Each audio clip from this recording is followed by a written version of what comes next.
ದಕ್ಷಿಣ ಕನ್ನಡ ಜಿಲ್ಲೆಯ ಮಂಗಳೂರಿನಲ್ಲಿರುವ ಕಟೀಲು ದೇವಸ್ಥಾನಕ್ಕೆ ಸಾವಿರಾರು ವರ್ಷದ ಇತಿಹಾಸವಿದೆ. ದಿನನಿತ್ಯ ಸಾವಿರಾರು ಭಕ್ತರು ಈ ಕ್ಷೇತ್ರಕ್ಕೆ ಭೇಟಿ ನೀಡಿ ತಾಯಿಯ ಕೃಪಾ ಕಟಾಕ್ಷಕ್ಕೆ ಪಾತ್ರರಾಗ್ತಾರೆ. ನಂದಿನಿ ನದಿಯ ಮಧ್ಯಭಾಗದಲ್ಲಿ ಈ ದೇವಾಲಯವಿದೆ. ಲೋಕಕಂಟಕರಾಗಿ ಮೆರೆಯುತ್ತಿದ್ದ ಶುಂಭಾನಿಶುಂಭರನ್ನ ದೇವಿ ಸಂಹರಿಸಿದ್ದಳು.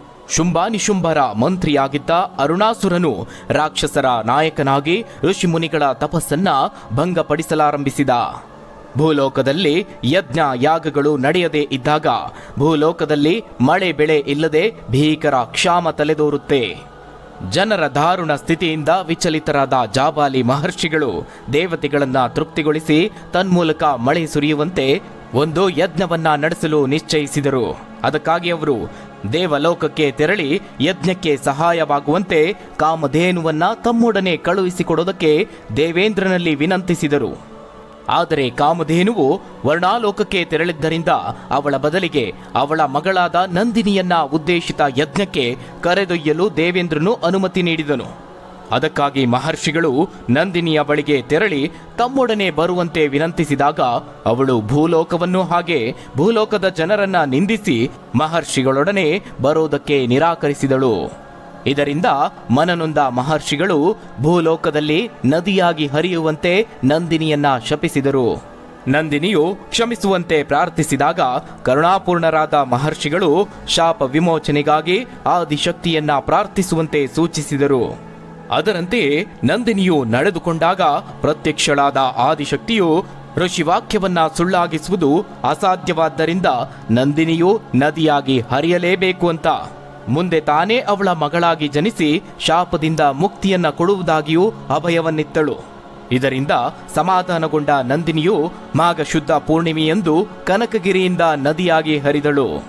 ಇದರಿಂದ ಭೂಮಿಯು ಮತ್ತೆ ಹಸುರಿನಿಂದ ಕಂಗೊಳಿಸಲಾರಂಭಿಸಿತು. ಇತ್ತ ಅರುಣಾಸುರನು ಬ್ರಹ್ಮನನ್ನ ಕುರಿತು ತಪಸ್ಸನ್ನಾಚರಿಸಿ ತನಗೆ ತ್ರಿಮೂರ್ತಿಗಳಿಂದಾಗಲಿ ದೇವತೆಗಳಿಂದಾಗಲಿ ಪುರುಷ ಅಥವಾ ಸ್ತ್ರೀಯರಿಂದಾಗಲಿ ಚತುಷ್ಪದಿಗಳಿಂದಾಗಲಿ ಅಥವಾ ಷಟ್ಪದಿಗಳಿಂದಾಗಲಿ ಮರಣ ಬಾರದಂತೆ ವರವನ್ನ ಪಡೆದಿದ್ದನು. ಸರಸ್ವತಿ ದೇವಿಯು ಕೂಡ ಅವನಿಗೆ ಗಾಯತ್ರಿ ಮಂತ್ರವನ್ನ ಉಪದೇಶಿಸಿ ಅನುಗ್ರಹಿಸಿದ್ದಳು. ಇವೆಲ್ಲವುಗಳಿಂದ ಅತ್ಯಂತ ಬಲಿಷ್ಠನಾದ ಅವನು ದೇವಲೋಕಕ್ಕೆ ಆಕ್ರಮಣ ನಡೆಸಿ ಅದನ್ನ ತನ್ನ ವಶಪಡಿಸಿಕೊಂಡನು. ತಮ್ಮ ನೆಲೆಯನ್ನ ಕಳೆದುಕೊಂಡ ದೇವತೆಗಳು ತ್ರಿಮೂರ್ತಿಗಳ ಜೊತೆಗೂಡಿ ಸ್ವರ್ಗವನ್ನ ಮರಳಿ ವಶಪಡಿಸಿಕೊಡುವಂತೆ ಆದಿಶಕ್ತಿಯನ್ನ ಮೊರೆಹೊಕ್ಕರು. ಆಗ ದೇವಿಯು ಅರುಣಾಸುರನು ಗಾಯತ್ರಿ ಮಂತ್ರವನ್ನ ಉಪದೇಶಿಸುವಷ್ಟು ಸಮಯ ತನಗೂ ಅವನನ್ನ ವಧಿಸುವುದು ಅಸಾಧ್ಯವೆಂದು ಹೇಳಿ ದೇವಗುರು ಬೃಹಸ್ಪತಿಗಳ ಸಹಾಯದಿಂದ ಅವನನ್ನ ಗಾಯತ್ರಿ ಮಂತ್ರಪಠಣದಿಂದ ವಿಮುಖನನ್ನಾಗಿ ಮಾಡುವಂತೆ ತಿಳಿಸಿದಳು. ಅದರಂತೆಯೇ ಅರುಣಾಸುರನಲ್ಲಿಗೆ ತೆರಳಿದ ಬೃಹಸ್ಪತಿಗಳು ಅವನನ್ನ ಉಪಾಯದಿಂದ ಗಾಯತ್ರಿ ಮಂತ್ರದಿಂದ ವಿಮುಖನಾಗಿಸಿದರು. ಇದರಿಂದ ಅರುಣಾಸುರನು ತಾನು ದೇವರಿಂದಲೂ ದೊಡ್ಡವನೆಂದು ಭಾವಿಸಲಾರಂಭಿಸಿದನು. ಋಷಿ ಮುನಿಗಳ ಯಜ್ಞವನ್ನ ಹಾಳುಗೆಡವಿ ಎಲ್ಲರೂ ತನ್ನನ್ನೇ ಆರಾಧಿಸಬೇಕೆಂದು ಆಜ್ಞೆ ವಿಧಿಸಿದನು. ಅಟ್ಟಹಾಸ ಮಿತಿಮೀರಿದಾಗ ದೇವತೆಗಳಿಗೆ ಇತ್ತ ಮಾತಿನಂತೆ ದೇವಿಯು ಮೋಹಿನಿಯ ರೂಪವನ್ನ ತಾಳಿ ಅರುಣಾಸುರನ ಉದ್ಯಾನವನದಲ್ಲಿ ಸುತ್ತಾಡಲು ಆರಂಭಿಸಿದಳು.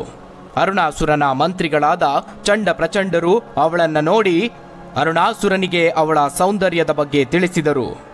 ಅರುಣಾಸುರನು ಅವಳನ್ನ ಮದುವೆಯಾಗಲು ಉದ್ದೇಶಿಸಿ ಅವಳ ಬಳಿಗೆ ತೆರಳಿದನು. ತನ್ನ ಒಡೆಯರಾಗಿದ್ದ ಶುಂಭಾನಿಶುಂಭರನ್ನ ವಧಿಸಿದವಳು ಅವಳೇ ಎಂದು ತಿಳಿದು ಅವಳ ಮೇಲೆ ದಾಳಿ ಮಾಡಿದನು. ಆಗ ದೇವಿಯು ಅಲ್ಲಿಯೇ ಸಮೀಪದಲ್ಲಿದ್ದ ಬಂಡೆಯೊಂದರಲ್ಲಿ ಅಂತರ್ಧಾನಳಾದಳು. ಅರುಣಾಸುರನು ಕೋಪದಿಂದ ಆ ಬಂಡೆಯನ್ನ ತನ್ನ ಖಡ್ಗದಿಂದ ಒಡೆಯಲು ಅದರಿಂದ ಸಾವಿರಾರು ಸಂಖ್ಯೆಯಲ್ಲಿ ಹೊರಟಂತಹ ದುಂಬಿಗಳು ಅವನನ್ನ ಕಚ್ಚಲಾರಂಭಿಸಿದವು. ದೇವಿಯು ಒಂದು ದೊಡ್ಡದಾದ ದುಂಬಿಯ ರೂಪವನ್ನ ತಾಳಿ ಅರುಣಾಸುರನನ್ನ ಕಚ್ಚಿಕೊಂದಳು. ಭ್ರಮರದ ರೂಪವನ್ನ ತಾಳಿದ್ದರಿಂದ ಭ್ರಾಮರಿ ಎಂದು ಪ್ರಖ್ಯಾತಿಯನ್ನ ಪಡೆದಳು. ದೇವತೆಗಳು ಜಾಬಾಲಿ ಮಹರ್ಷಿಗಳು ದೇವಲೋಕದ ಕಲ್ಪವೃಕ್ಷದಿಂದ ತಂದ ಎಳನೀರಿನಿಂದ ರೌದ್ರ ರೂಪದಲ್ಲಿದ್ದ ದೇವಿಗೆ ಅಭಿಷೇಕವನ್ನ ಮಾಡಿ ಶಾಂತ ರೂಪವನ್ನ ಹೊಂದುವಂತೆ ಪ್ರಾರ್ಥಿಸಿದರು. ಅದರಂತೆಯೇ ದೇವಿಯು ನಂದಿನಿ ನದಿಯ ಮಧ್ಯದಲ್ಲಿದ್ದ ಒಂದು ಪುಟ್ಟ ದ್ವೀಪದಲ್ಲಿ ಲಿಂಗ ರೂಪದಲ್ಲಿ ದುರ್ಗಾ ಪರಮೇಶ್ವರಿ ಎಂಬ ಹೆಸರಿನಿಂದ ಉದ್ಭವಿಸಿದಳು. ನಂದಿನಿಯ ಶಾಪ ವಿಮೋಚನೆಯಾಯಿತು. ನಂದಿನಿಯ ಕಟಿಭಾಗದಲ್ಲಿರುವ ಇಳೆಯಲ್ಲಿ ದೇವಿಯು ಉದ್ಭವಿಸಿದ ಕಾರಣ ಆ ಕ್ಷೇತ್ರಕ್ಕೆ ಕಟೀಲು ಎಂಬ ಹೆಸರಾಯಿತು. ಪುಷ್ಪಾಲಂಕಾರ ಪೂಜೆ ಅಂದರೆ ದೇವರಿಗೆ ಇಷ್ಟ ಅನ್ನುವುದು ಭಕ್ತರ ನಂಬಿಕೆಯಾಗಿದೆ. ಮಲ್ಲಿಗೆ ಹೂವು ದೇವರಿಗೆ ಪ್ರಿಯ, ಆದರೆ ಸಂಪಿಗೆ ಹೂವನ್ನು ಇಲ್ಲಿ ದೇವರಿಗೆ ಅರ್ಪಿಸಲಾಗುವುದಿಲ್ಲ. ಪಟ್ಟೆ ಸೀರೆ ದೇವಿಗೆ ಏನಾದರೂ ಕೋರಿಕೊಂಡು ಪಟ್ಟೆ ಸೀರೆಯ ಹರಕೆ ನೀಡಿದ್ರೆ ದೇವಿ ಆ ಕೋರಿಕೆಯನ್ನ ಈಡೇರಿಸ್ತಾಳೆ ಅನ್ನುವುದು ಭಕ್ತರ ನಂಬಿಕೆ. ಹಾಗಾಗಿ ಇಲ್ಲಿ ಪ್ರತಿದಿನ ಸಾಕಷ್ಟು ಪಟ್ಟೆ ಸೀರೆ ಸೇವೆಗಳು ಕಾಣಸಿಗುತ್ತವೆ. ದುರ್ಗಾ ಪರಮೇಶ್ವರಿಯ ಜೊತೆಗೆ ಪರಿವಾರ ದೇವತೆಗೂ ಪೂಜೆ ನಡೆಯುತ್ತದೆ. ನವರಾತ್ರಿ ಉತ್ಸವವನ್ನ ವಿಜೃಂಭಣೆಯಿಂದ ಆಚರಿಸಲಾಗುತ್ತದೆ. ಇನ್ನು ಏಪ್ರಿಲ್ ತಿಂಗಳಲ್ಲಿ ವಾರ್ಷಿಕ ಪೂಜೆಯು ಅದ್ದೂರಿಯಾಗಿ ನಡೆಯುತ್ತದೆ. ಜಾತ್ರೆಯ ಸಂದರ್ಭದಲ್ಲಿ ಬೆಂಕಿಯ ಕಾಳಗ ಇಲ್ಲಿನ ಮತ್ತೊಂದು ವಿಶೇಷ. ನಿತ್ಯವೂ ಅನ್ನ ದಾಸೋಹವನ್ನ ನೀಡುತ್ತದೆ. ಅಕ್ಕಪಕ್ಕದ ಊರಿನ ಮಕ್ಕಳಿಗೆ ಅಕ್ಷರ ದಾಸೋಹವನ್ನು ಸಹ ನೀಡುತ್ತಿದೆ ಈ ಕ್ಷೇತ್ರ. ಇದಿಷ್ಟು ಕಟೀಲು ಕ್ಷೇತ್ರದ ಬಗ್ಗೆ. ನೀವು ಸಹ ಕಟೀಲು ಕ್ಷೇತ್ರಕ್ಕೆ ಭೇಟಿ ನೀಡಿದ್ದಲ್ಲಿ ಅಲ್ಲಿ ಆದಂತಹ ಅನುಭವವನ್ನ ಕಮೆಂಟ್ ಮೂಲಕವಾಗಿ ತಿಳಿಸಿ. ಶ್ರೀ ದುರ್ಗಾ ಪರಮೇಶ್ವರಿ ದೇವಿ ಅಂತ ಕಮೆಂಟ್ ಮಾಡೋದಕ್ಕೆ ಮರಿಬೇಡಿ. ಧನ್ಯವಾದಗಳು.